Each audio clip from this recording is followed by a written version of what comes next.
My name is Samrat. I am in class 6.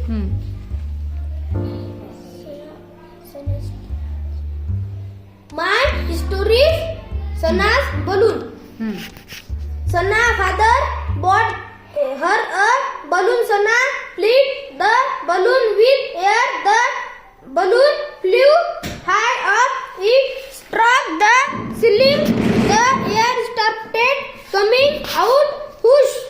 The balloon fell down. Sana filled the balloon with air.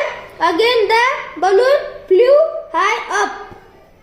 Again the air started coming out. Push. Sana loved the sound. She made her papa listen to the sound. Now papa filled the balloon with air.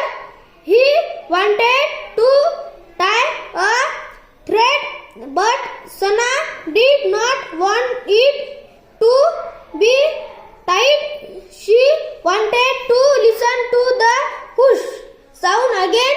Sana loves this sound.